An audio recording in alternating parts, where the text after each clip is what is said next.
오늘 함께 말씀을 나누게 되어서 참 감사를 드립니다. 그리고 환영해 주셔서 참 감사를 드립니다.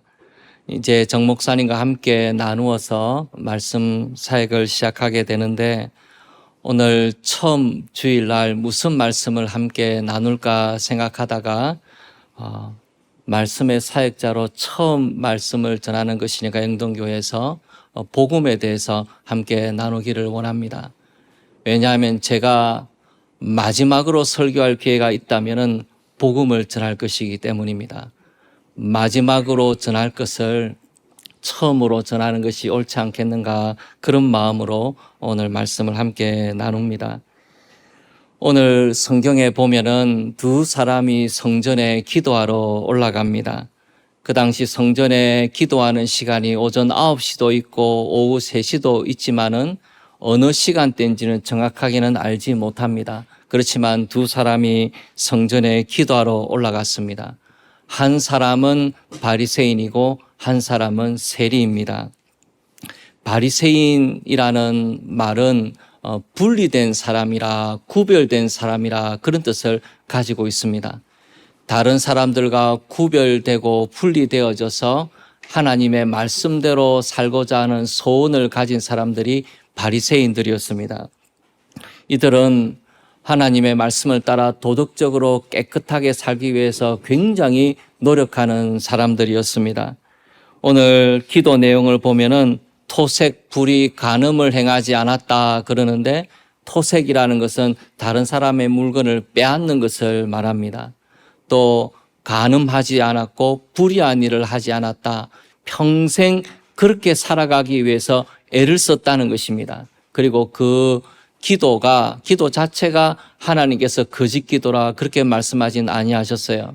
그러니 이들은 진실로 하나님 앞에서 도덕적으로 깨끗하게 살기 위해서 최선을 다한 사람들입니다. 또 이들은 종교적인 열심이 가득하여서 1회에 2번씩 금식했다 그랬는데, 율법이 정한 금식은 1년에 딱 한 번 대속죄일밖에 없습니다. 그런데 이들은 율법이 요구하는 것을 넘어서서 1회에 2번씩 금식을 했으니까 얼마나 이들이 열심을 가졌는가 짐작해 볼 수 있지요. 음식을 절제한다는 것은 모든 일을 절제한 것과 같은 말입니다. 그런 이들이 1회에 2번씩 금식하기 위해서 얼마나 평소의 삶을 절제하면서 살았는가 짐작해 볼 수 있습니다. 그리고 이들은 소득의 11조를 바치는 사람들입니다. 힘껏 일해서 그 소득의 11조를 아낌없이 하나님께 바치는 그런 믿음을 가지고 살아가는 사람들. 도덕적으로도 거의 완벽한 인생을 살아가고 또 종교적으로도 열심에 가득 차 있는 이 모습을 볼 때 많은 사람들이 바리새인들을 존경하고 또 그들을 귀하게 여겼습니다. 오늘 말씀에 보면 따로 서서 기도했다 그랬는데, 이들은 다른 사람들로부터 오염되지 않도록 따로 서서 기도하였고, 다른 사람들도 그것을 당연하다 여겼습니다. 저 사람들은 저 정도 열심히 하는 사람들이니까 뭐 따로 서서 기도하는 것도 당연하다, 저거는 괜찮은 일이다, 그렇게 마음에 생각할 만큼 이들은 열심을 가지고 하나님 앞에 바르게 살기 위해서 노력하는 사람들이었고, 다른 사람들도 그들의 열심을 인정해 주고 있었다는 것입니다. 또 다른 사람이 기도하러 올라갔는데, 또 한 사람은 세리입니다. 이 세리는 바리새인과 전혀 다른 평판을 받고 있는 사람들입니다. 세리가 하는 일이 뭐냐면 로마 사람들한테 세금을 바치는 일을 하는 사람이었습니다. 이스라엘 백성들로부터 세금을 걷어다가 로마에 갖다 바치는 거죠. 지금 로마가 지배를 하고 있으니까 로마에 세금을 바칩니다. 그런데 이 세리는 이스라엘 백성들의 돈을 걷어서 로마에 갖다 바치면서 로마에 아부하면서 살아가는 것도 참 보기 싫은 일인데, 이들은 로마 사람들의 권력을 뒤에 입고는 자기들이 원하는 것만큼 마음껏 재물을 빼앗아다가 로마에 갖다 바치고 난 나머지 금액을 자기들이 소유로 삼았더랬습니다. 그러니 동족들을 착취하는 사람들입니다. 그러니 이 사람들이 얼마나 주변 사람들로부터 미움을 받았을지 짐작이 돼요. 그래서 그 당시에 대표적인 죄인이 세리와 창녀라고 말할 수 있는데, 그 창녀와 동급으로 여겨질 만큼 세리는 그 당시 죄인의 대명사로 불려지는 사람이었습니다. 이 세리가 멀리 서서 기도했다 그랬는데, 그 당시 유대인들의 성전은 유대인들이 들어갈 수 있는 데가 있고, 그리고 거기까지는 가지 못하고 이방인들만 들어갈 수 있는 뜰이 있었습니다. 그런데 이 세리는 유대인이라 하더라도 감히 유대인의 뜰에는 들어가지 못하는 거예요. 이와 같은 죄인이 어떻게 감히 유대인의 뜰까지 들어와서 기도할 수 있느냐? 그 사람들이 용납 못합니다.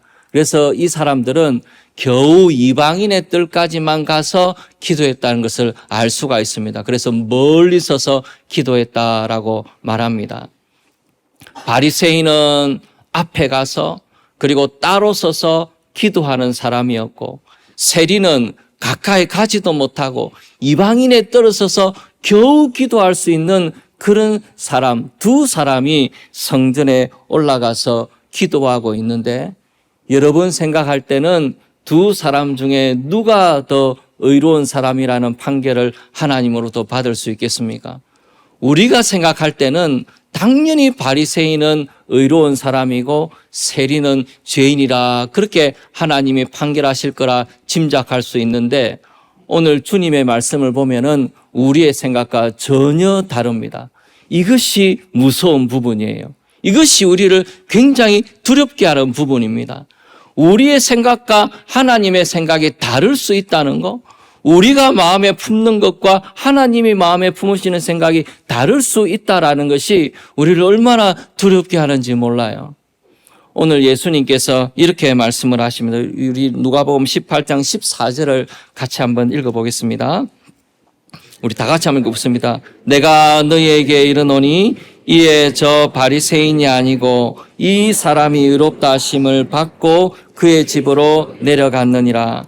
무릇 자기를 높이는 자는 낮아지고 자기를 낮추는 자는 높아지리라 하시니라.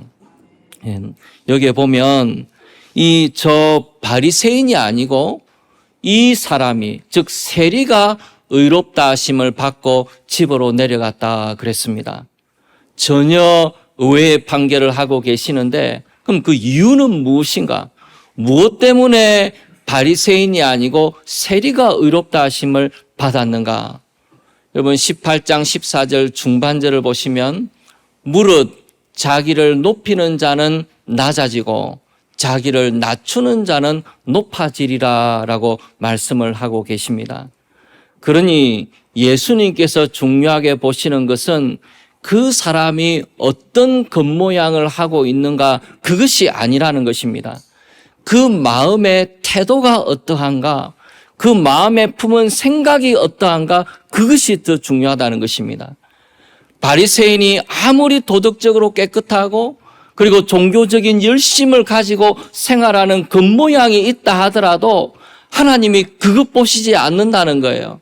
그것 보시지 않고 그 사람의 마음이 어떠한가, 어떤 마음을 품고 살아가는가, 어떤 마음을 가지고 살아가는가, 그것이 중요하다는 겁니다. 하나님 그것 보신다는 거예요.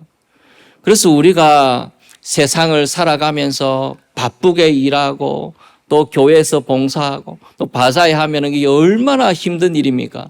그런데 이 힘든 일들을 봉사하고 섬기면서 바쁘게 우리가 이 세상을 살아가기 때문에 우리의 마음에 대해서는 생각하지 않고 지날 때가 많다는 것입니다.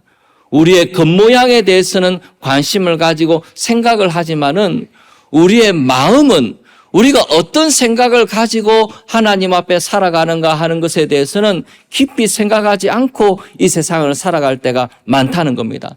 그런데 하나님께서는 우리의 겉모양이 아니라 마음을 보신다는 것입니다. 이 세리가 하나님 앞에 했던 기도, 세리가 품었던 마음이 어떤 것인지를 곰곰이 생각해 보게 되었을 때에 성도의 마음에는 세 가지가 꼭 있어야 된다고 믿습니다. 우리가 하나님 앞에 성도로 살아간다고 생각하게 되면은 이 세 가지가 우리의 마음에 꼭 있어서 하나님 앞에 바른 마음을 품고 살아가는 우리 모두가 되기를 원합니다. 제일 첫 번째로 성도의 마음에 꼭 있어야 될 것이 무엇이냐면은 그것은 죄를 깨닫는 것입니다. 성도의 마음에는 언제든지 죄를 깨닫는 것이 있어야 합니다. 여러분, 바리새인의 기도를 생각을 해보면 이 바리새인은 다른 사람과 자기를 비교하고 자기가 얼마나 하나님 앞에서 바르게 살아가는가 그거 감사하는 기도를 드렸습니다. 감사하는 기도가 잘못되었다는 게 아니에요. 근데 바리새인의 기도를 가만히 생각을 해보면 이 바리새인은 기도하고 있는 게 아닙니다. 하나님 앞에 감사 기도를 하고 있지만은 기도를 하는 것이 아니고 자기를 자랑하고 있어요. 기도하는 사람의 마음에 이렇게 기도할 수는 없는 겁니다. 그래서 우리가 바리새인이 자기가 기도한다고 했지만은 기도를 전혀 하지 않고 하나님의 성전에 서 있는 자기의 모습을 깨달을 필요가 있었던 겁니다. 근데 이 바리새인은 자기의 겉모양에 속아버렸습니다. 자기의 겉모양이 종교적으로 도덕적으로 열심히 살아가는 그 겉모양 때문에 자기의 진짜 마음이 어떤지에 대해서는 생각하지를 못하고 속고 말았던 것이죠. 성전에 기도하러 나갔는데 단 한마디도 하나님 앞에 기도하지 못할 만큼 자기의 마음이 굳어 있고 딱딱하고 교만해져 있다는 것을 이 바리새인은 깨닫지를 못하고 있었던 것입니다. 이 바리새인이 하나님 앞에 감사의 기도를 드리고 바르게 살았다고 자랑은 했지만은 이 바리새인은 자기의 마음이 얼마나 하나님 앞에 오염되어 있었는지에 대해서는 깨닫지를 못했던 것이죠. 이 마태복음 23장 25절에 보면 이런 말씀이 있는데 화 있을진저 외식하는 서기관들과 바리새인들이여 잔과 대접의 겉은 깨끗이 하되 그 안에는 탐욕과 방탕으로 가득하게 하는도다. 우리 주님께서 바리새인과 서기관들에게 말씀하실 때 잔과 대접의 겉은 너무 깨끗하다. 그렇지만 그 안에는 탐욕과 방탕으로 가득하다 말씀하셨습니다. 여러분, 대접과 잔은 겉모양과 안이 다 중요하지만 그보다 더 중요한 것을 꼽으라면 안이 중요하잖아요. 바깥이 아무리 깨끗해도 안이 지저분하면 그 그릇은 쓸모없는 그릇입니다. 그럼 바깥은 좀 지저분해도 안이 깨끗하면 그래도 쓸 수 있잖아요. 그래서 이 바리새인의 모습을 이야기할 때 잔과 대접의 겉은 깨끗한데 그 마음은 그 안에는 탐욕과 방탕으로 가득 차 있다. 이게 주님의 판단입니다. 근데 바리새인은 자기가 도덕적으로 깨끗하게 살아가고 있다 생각하면서 속고 살았기 때문에 자기의 마음이 얼마나 오염되어 있는지 얼마나 방탕한 것으로 가득 차 있는지에 대해서 깨닫지를 못하고 살아가고 있었던 것입니다. 그래서 하나님께서 이 바리새인을 의롭다라고 말하실 수가 없었던 것입니다. 여러분, 우리가 세리의 기도를 보면은 세리는 자기가 얼마나 죄인인지를 너무나 잘 깨닫고 있습니다. 자기는 이방인의 뜰에까지 밖에 갈 수 없는 사람이라는 것을, 감히 하늘을 쳐다볼 수도 없는 사람이라는 것을, 얼마나 많은 사람들이 자기를 비난하고 정죄하는지 알기 때문에 자기는 감히 하나님 앞에 나아갈 수 없는, 자격이 없는 사람이라는 것을 너무나 깊이 깨닫고 있었던 것입니다. 하나님 앞에 나아가기 위해서 죄를 지어야 된다, 그 말씀드리는 것이 아니에요. 죄를 지어도 못 깨닫는 사람이 얼마나 많은지 모릅니다. 하나님 앞에 나아가려면 정가 10범은 돼야 되는구나, 그거 말씀드리는 게 아니에요. 그렇지만 여기서 세리는 자기의 겉모양이 어떠한 것 때문에, 자기가 어떻게 살아간 것 때문에 자기의 마음을 너무나 깊이 깨달을 수 있었다는 것입니다. 내 마음이 얼마나 하나님 앞에 범죄한 사람이었는지를 절실히 깨달을 수 있었다는 것이에요. 우리가 하나님 앞에 죄를 깨닫는다는 것이 얼마나 은혜인지 모릅니다. 저는 우리에게 성령의 역사가 있어서 하나님 앞에 내 모습을 보게 되는 그런 은혜가 우리에게 있기를 원합니다. 많은 사람들이 자기가 죄인인 줄을 깨닫지 못하고 인생을 살아갑니다. 내일 아침만 해도 출근하면서 살아가는 많은 사람들이 가족들 잘 부양하고 우리 애들 좋은 거 줄 거라고 열심히 일하면서 살아가지 않습니까? 평범하게 살아가고 성실하게 살아가는 많은 사람들이 사실은 우리 주변에 있습니다. 낙이라고는 친구들과 술 한잔하는 거 하고 그 다음에 가족들이랑 한 번씩 여행 한 번씩 다니고 그렇게 살아가지만은 특별히 다른 사람들 눈물 나게 하지도 않고 그럭저럭 바르게 인생을 살았다, 이만하면 성실하게 인생을 살았다라는 자부심으로 살아가고 있는 사람들이 얼마나 많은지 몰라요. 하나님 앞에 내가 죄인인 걸 깨달으라 그러면은 그 사람들은 듣지 않습니다. 서울역에서 전도하는 사람들이 아무리 죄인이라고 이야기하고 주님의 심판에 대해서 이야기해도 이 사람들은 자기 일이라고 생각하지 않아요. 그래서 그런 사람들이 세상에 얼마나 많은지 모릅니다. 교회에 다니고 어릴 때부터 신앙생활하고 성실하게 신앙생활하고 참 열심히 한다 그런 칭찬을 들으면서 교회를 다니고 있지만은 한 번도 내 마음에 하나님께서 죄를 깨닫게 해주시는 것을 느끼거나 경험하지 못하고 이 세상을 살아가는 교회를 다니는 사람들이 얼마나 많은지 몰라요. 하나님의 영광의 빛이 내 마음에 비친 적도 없고 하나님께서 말씀에 대해서 이야기해도 두려워 떠는 것도 없고 하나님의 말씀에 대해서 내가 정말 죄인이라는 것을 가슴을 두드리면서 깨닫는 적도 한 번도 없이 인생을 살아가는 교회를 다니는 사람들도 얼마나 많은지 모릅니다. 그래서 우리가 하나님 앞에 죄를 깨닫는 것이 얼마나 은혜인지 몰라요. 참 아이러니한 것은 뭐냐면 하나님께 가까이 가면 갈수록 내가 열심히 하면 할수록 하나님의 말씀을 묵상하기 위해서 노력하면 할수록 내가 죄인인 것을 깊이 깨닫습니다. 비유로 들자면 이런 것 같아요. 내가 어두컴컴한 침침한 방에서 깨끗한 옷인 줄 알고 그걸 입고 바깥으로 나왔는데 햇빛이 찬란한 거리에 나와 보니까 이게 완전히 얼룩투성인 옷을 입고 나온 겁니다. 우리의 마음이 그와 같습니다. 내가 영적으로 둔해져 있을 때, 침침해져 있을 때는 제가 죄인인 줄을 깨닫지를 못해요. 이게 잘못되었다는 것을 모릅니다. 바리새인이 자기가 잘못되었다는 걸 전혀 모르지 않습니까? 자기가 기도조차 할 수 없는 사람이 되었다는 걸 이 바리새인은 모르고 있잖아요. 마찬가지로 하나님의 은혜의 빛을 받으면 받을수록 성령의 역사가 우리 가운데 있으면 있을수록 말씀의 빛이 비치면 비칠수록 우리는 우리 자신들이 얼마나 죄인인지를 깨닫게 됩니다. 자꾸 하나님께 가까이 나아갈수록 하나님의 빛에 내 자신이 보이기를 시작하기 때문입니다. 저는 사도 바울이 그 예를 참 잘 보여준다고 생각을 해요. 사도 바울이 고린도전서에서 자기 자신에 대해서 고백할 때는 고린도전서 15장 9절에 이렇게 말한 적이 있습니다. 나는 사도 중에 가장 작은 자라. 나는 하나님의 교회를 박해하였으므로 사도라 칭함받기를 감당하지 못할 자니라. 사도 바울이 겸손해서 이런 말을 한 게 아니고 바울은 진짜 이렇게 생각한 겁니다. 바울이 고린도전서를 쓴 것이 3차 선교여행할 때 에베소에서 고린도전서를 썼는데 한 55년, 56년 정도 되는 그 기간입니다.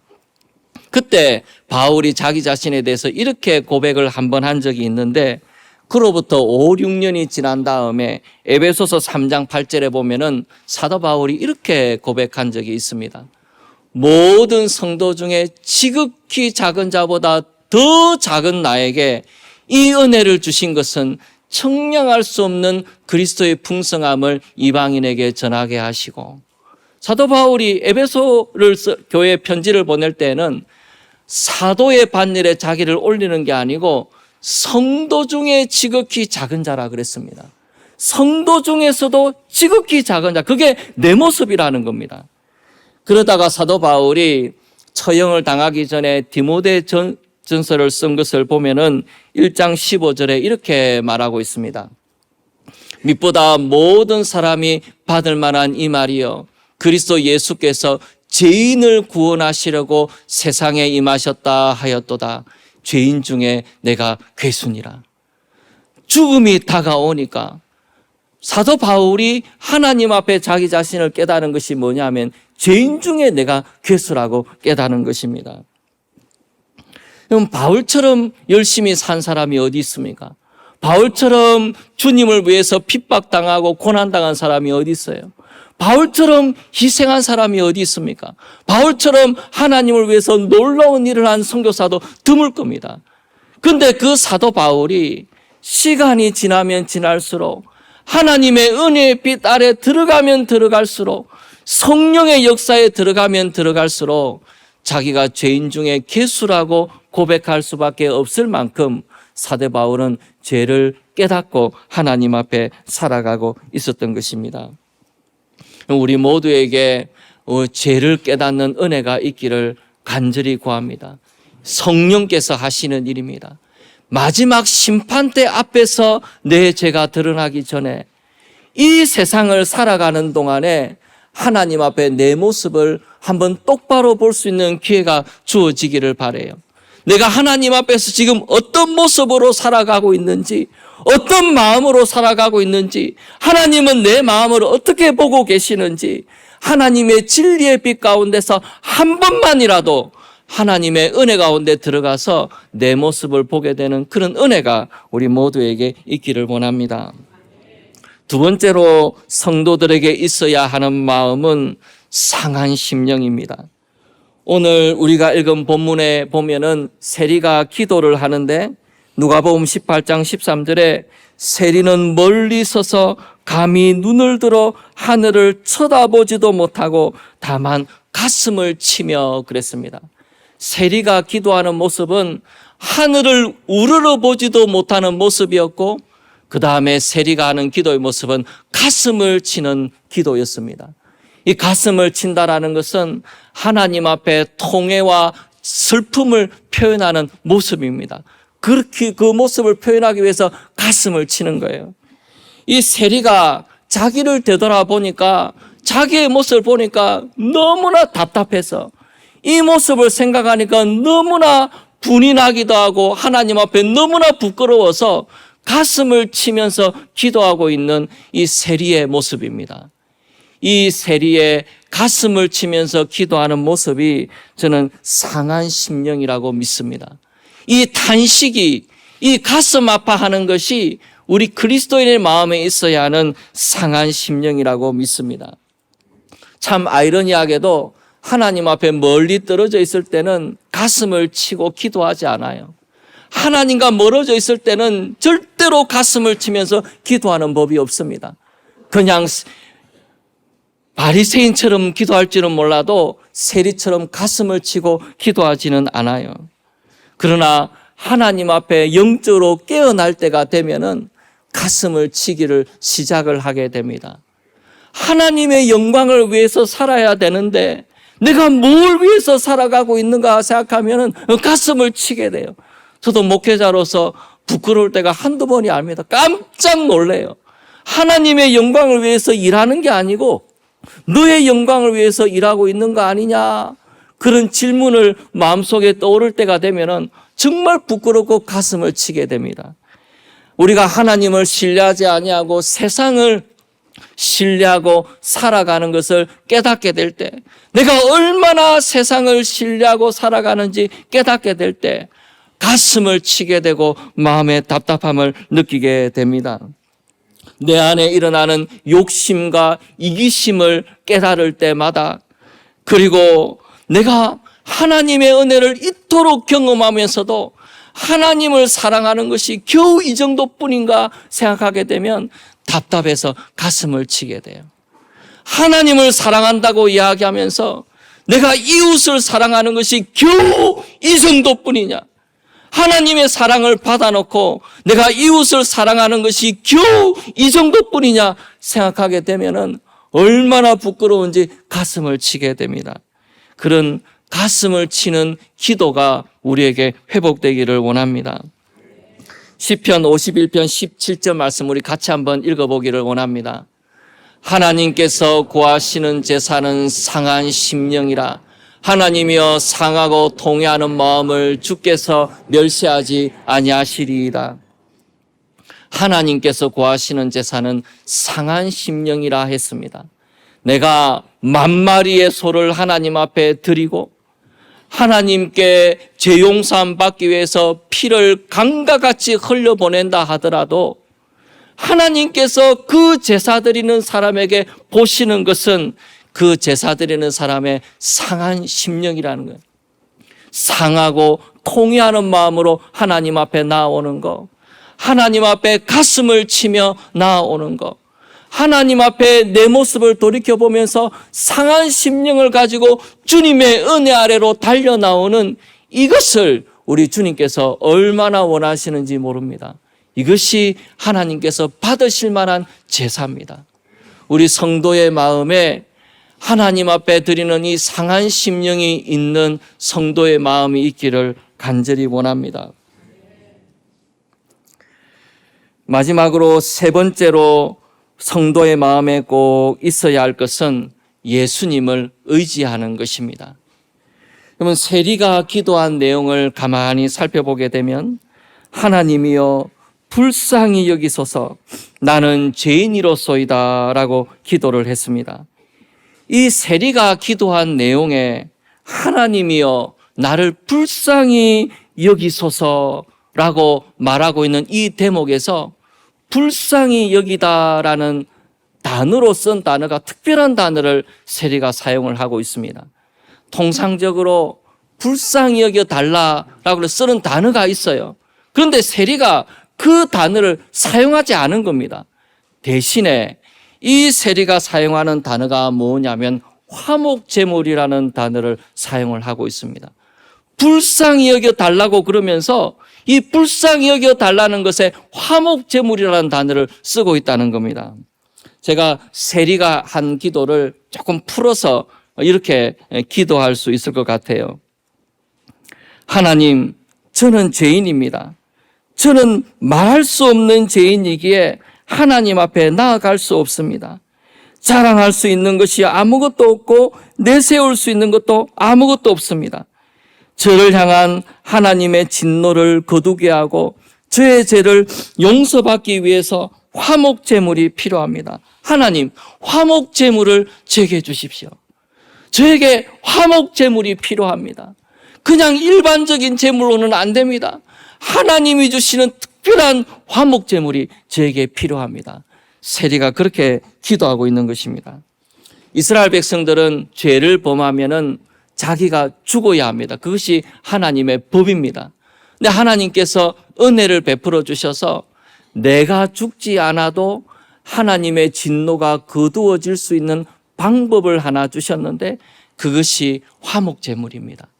나 대신 짐승이 죽임을 당함으로 하나님의 공의가 만족되어지고 내가 하나님께 용서받을 수 있는 길이 열리게 된 것입니다. 그것이 하나님이 은혜로 우리에게 주신 화목제물입니다.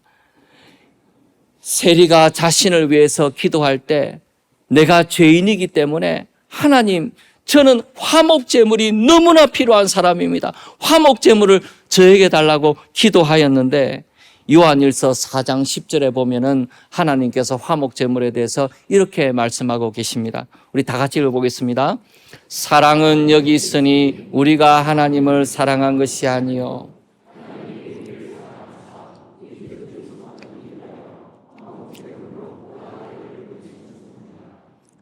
여기에서 하나님께서 우리 죄를 속하기 위하여 화목제물로 그 아들을 보내셨다 했습니다. 세리가 찾고 기대하였던 그 화목제물은 우리 주 예수 그리스도이십니다. 그럼 우리 성도들의 마음에 꼭 있어야 할 것이 무엇이냐면 우리 주 예수 그리스도를 힘을 다해서 의지하는 것입니다. 생명을 다하여 우리 주 예수 그리스도를 의지하는 것입니다. 나의 화목제물이 되어주시고 내 죄를 용서받기 위하여 이 땅에 오신 우리 주 예수 그리스도를 내 마음을 다하여 생명을 다하여 붙잡고 의지하고 신뢰하고 우리 주 예수 이 그리스도 안에서 살아가는 것입니다. 여러분, 이 세상에는 오직 두 종류의 사람이 있습니다. 한 사람은 자기의 의를 의지하는 사람입니다. 열심히 살아가면 하나님이 나를 사랑하신다 생각하고, 열심히 살아가지 않으면 하나님께 버림을 받는다 생각하면서 자기 자신을 의지해서 살아가는 사람이 있습니다. 그러나 또 다른 사람이 있는데 우리 주 예수 그리스도를 의지하고 살아가는 사람입니다. 이 주 예수 그리스도를 의지하는 사람은 하나님이 나를 사랑하시는 것도, 하나님이 나를 용납하시는 것도, 하나님이 나에게 은혜를 베푸시는 것도 오직 주 예수 그리스도뿐이라는 것을 알고 힘을 다하여 예수 그리스도를 의지하는 사람들입니다. 성도들은 죄를 깨달을지라도, 상한 심령으로 살아갈지라도 죄책감에 눌려서 살아가지 않습니다. 성도는 죄책감에 눌려서 살아가는 사람들이 성도가 아니에요. 왜냐하면 우리에게 화목 제물이 되어주신 예수 그리스도가 있기 때문입니다. 그래서 성도는 시간이 지나면 지날수록 내 마음에 있는 소망은 우리 주 예수뿐인 것을 깊이 깨닫습니다. 재물도 내 소망이 되지 못하고, 자녀들도 내 소망이 되지 못하고, 오직 우리 주 예수 그리스도 외에는 다른 소망이 없는 줄 알고 우리 주 예수 그리스도를 힘있게 의지하기 시작하고 그 예수 그리스도의 십자가 아래서 평생 살기를 소원하며 주님 날개 아래 살아가는 사람들입니다. 우리에게 그 은혜가 있기를 소원합니다. 예수 그리스도를 힘있게 붙드는 은혜가 우리에게 있기를 원합니다. 성도의 마음에 있어야 할 세 가지를 살펴보았습니다. 그럼 죄를 깨닫는 것이 여러분의 마음에 있습니까? 내가 하나님 앞에 죄를 깨닫는 것이 언제입니까? 내가 하나님 앞에 죄를 깨달아서 회개하고 하나님 앞에 통회하며 나아갔던 적이 언제였습니까? 내가 상한 심령으로 하나님 앞에 기도한 것은 언제였습니까? 내 소원이 이루어지지 않아서 상한 심령이 되는 게 아니고 하나님 앞에서 내 모습을 보니까 마음이 상하여서 하나님 앞에 상한 심령으로 기도한 것은 언제였습니까? 예수 그리스도를 힘있게 의지하여서 예수님이 내 소망이 되신다고 고백한 것은 언제였습니까? 우리의 마음에 이 세 가지가 꼭 있기를 소원합니다. 저는 이 본문을 읽으면서 참 좋은 것이 뭐냐 하면은 우리 주님이 너무 좋아요. 우리 주님이 뭐라 하십니까? 세리를 가리켜서 이 사람이 저 사람보다 의롭다함 받고 집에 내려갔다 하지 않았습니까? 우리 주님이 얼마나 좋은 분입니까? 우리의 마음을 알아주시는 분이니까 얼마나 좋습니까? 우리의 겉모습이 완벽하지 못하여서 통회하고 자복하는 그 마음을 알아주시는 분이 계시다는 것이, 그 은혜를 베풀어 주시는 분이 우리 가운데 계시다는 것이 얼마나 좋은 일입니까? 그것이 얼마나 은혜입니까? 그래서 우리가 그 은혜가 우리에게 있는 줄 알고 우리 주님 앞에 나아가서 살아가는 우리 모두가 되기를 소원합니다.